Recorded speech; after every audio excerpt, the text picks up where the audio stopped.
नमस्कार, नजर में देखो न्यूज में आपका स्वागत है। मैं हूं आपके साथ जैनब। आइए देखिए आज की मुख्य खबरें। सेंट मैरीज स्कूल से हैं आप। ये बताइए, जो अभिभावकों को जो फीस की जो मार पड़ी है लॉकडाउन में, जो मंदी थी, और स्कूल द्वारा, आपका नाम नहीं मैं लूँगा, यानी स्कूल द्वारा उन्हें परेशान किया जा रहा है, उनको ब्लैकमेल किया जा रहा है कि या तो फीस जमा कराइए नहीं तो आपके बच्चे का नाम काट देंगे।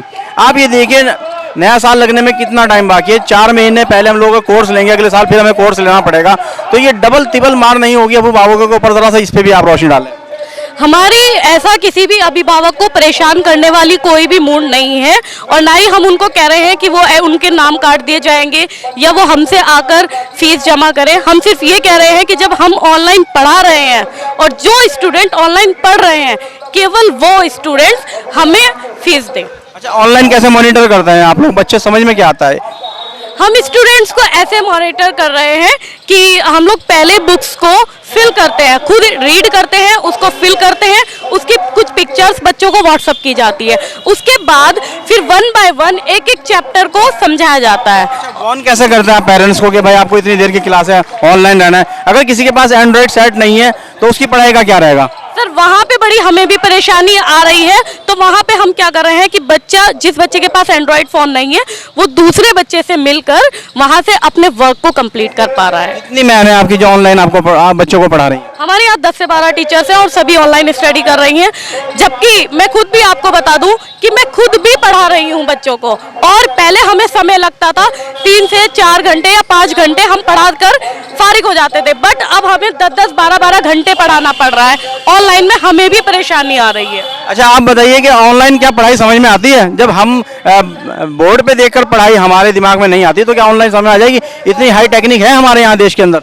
नहीं, देखिए, जो 50% से जो ज़्यादा स्कूल्स हैं उनमें इतनी हाई टेक्निक नहीं है, और हम इस बात का समर्थन करते हैं कि वाकई ऑनलाइन पढ़ाई जो है वो बच्चों के हित में नहीं है, वो उनके फेवर में नहीं जाती, और उसी तरह से बच्चे उसे नहीं कर पाते टैकल। क्योंकि यानी मैनेजमेंट खराब है?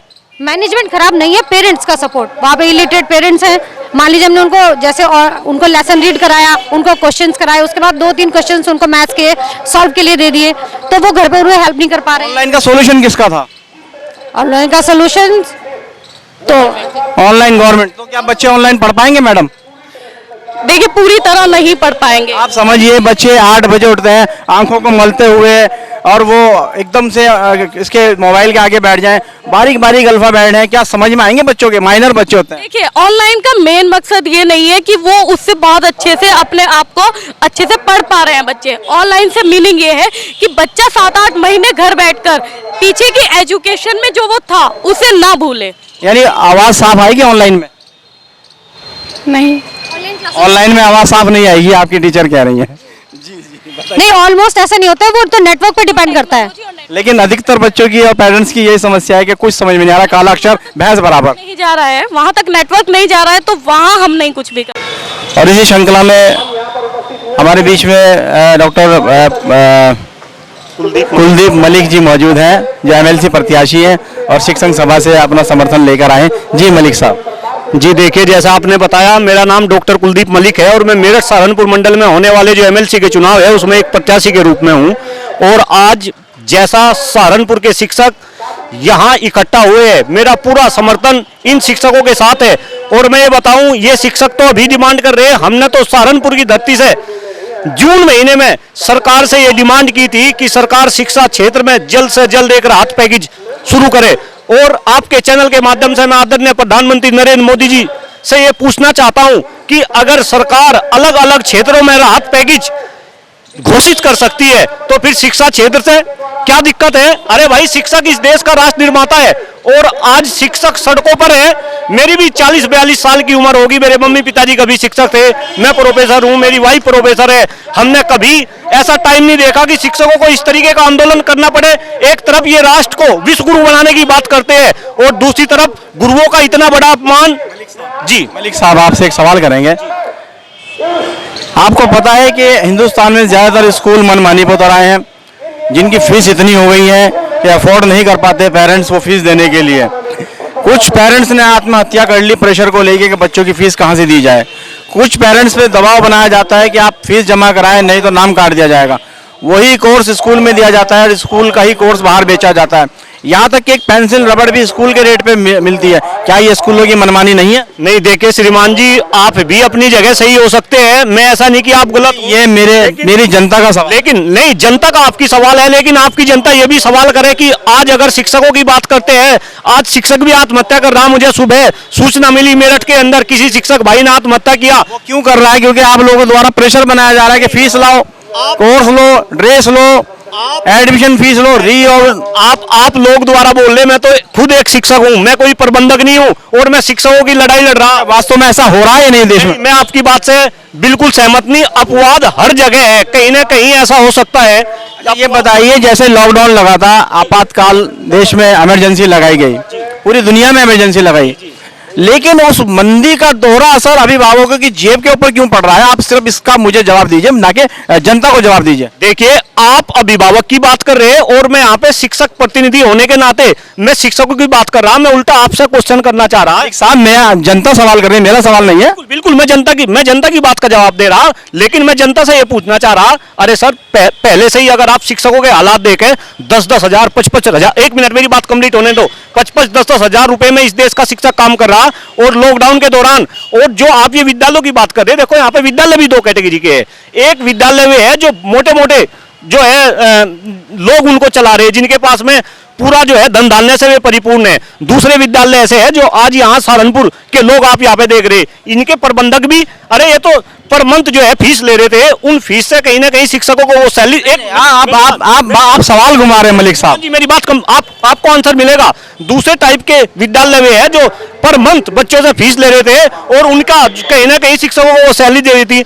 अब आप मुझे 8 महीने से इन प्रबंधकों को कहीं ना कहीं अभिभावकों की तरफ से शुल्क नहीं दिया जा रहा, और यहाँ पे सरकार, मेरी बात कंप्लीट होने दो। आप ये उल्टा आरोप अभिभावकों के ऊपर लगा रहे हैं। आप ये बताइए, जब स्कूल फीस वसूलती है 4-4, 5-5 हजार, बात को घुमा रहे, मैं भी अभिभावक हूँ, मेरे भी 2 बच्चे हैं। आप अपने बच्चों को पढ़ाते हैं सरकारी में या प्राइवेट में? नहीं, प्राइवेट स्कूल में पढ़ रहे। कितनी फीस देते हैं आप अपने बच्चों? कितनी? वो तो फीस जो भी विद्यालय की फीस है, हम वो आप बताइए, जनता को बताइए, आप कितनी? बिल्कुल 3-4 हजार आप रुपए। एमएलसी प्रत्याशी हैं, देश क्या उम्मीद लगाएगा आपसे? बिल्कुल, क्या उम्मीद नहीं लगाएगा? अरे देश मेरे जैसे आदमी से ही तो उम्मीद लगाएगा। आप जानो, भगवान करे आप एमएलसी बने, लेकिन देश के प्रति, अभिभावकों के प्रति आपकी सहानुभूति क्या रहेगी? आप जनता को बताइए। श्रीमान जी, आप बार बार अभिभावक की बात कर रहे हैं, हम यहाँ पे शिक्षकों की बात कर रहे हैं, अभिभावक भी परेशान है, लेकिन क्या आप सरकार के ऊपर भी कोई क्वेश्चन करना चाह रहे हैं? क्या सरकार का फर्ज नहीं कि सरकार अभिभावकों को भी दे? प्राइवेट स्कूल आप चला रहे सरकार? नहीं, प्राइवेट क्यों? प्राइवेट ये सरकार के अंडर में नहीं आते क्या? सरकार की कोई, सरकार का काम रजिस्ट्रेशन करना है, ना कि लूटपाट मचवाना है। अगर आप किसी मीडिया फॉर्म में हैं और आप किसी के अंडर में जॉब कर रहे हैं, अपना चैनल चला रहे हैं, अगर आप कोई समस्या आ जाए तो क्या आप सरकार के नहीं है क्या? एमएलसी साहब, आपने एक रजिस्टर करा दिया। मैं आपको एमएलसी कह दूं, आप एमएलसी बने, ऊपर वाला करे आप एमएलसी बने, मैं कामना करता हूं, लेकिन मैं आपसे सवाल करता हूं मलिक साहब, अगर आप किसी स्कूल का रजिस्ट्रेशन कराते हैं तो सरकार ये नहीं कहती कि अपने बायोलॉजी में आप जहनी अभिभावकों के ऊपर प्रेशर बनाए, स्कूल के ही दाम पे आप अपनी पेंसिल रबड़ बिकवाएं, वहीं कैंटीन को आप मनमानी रेट पे चलवाएं? वो गलत है। मैं आपकी बात का यही आपसे मैं यही पूछना चाहता हूं। बात का जो है, इस बात का मैं गलत है, ऐसा नहीं होना चाहिए। लेकिन मैं आपको ये बता दूं, अगर आप बायोलॉजी की बात कर रहे हैं, बायोलॉजी में आज तक ऐसा नहीं हुआ कि कभी ना कभी ऐसा कोरोना काल आएगा और इन प्रबंधकों को शुल्क, ये तो भाग्य से आया, ये बायोलॉजी से नहीं आया। अरे मैं आपसे पूछ रहा, आदरणीय प्रधानमंत्री नरेंद्र मोदी जी ने 20 लाख करोड़, आप तो मेरे से ज्यादा समझदार है, मीडिया कर्मी है, 20 लाख करोड़ रुपए का, एक मिनट मेरी बात कंप्लीट होने दे, 20 लाख करोड़ रुपए का राहत पैकेज डिक्लेयर किया, मिला क्या? किसी को कुछ पूछा का?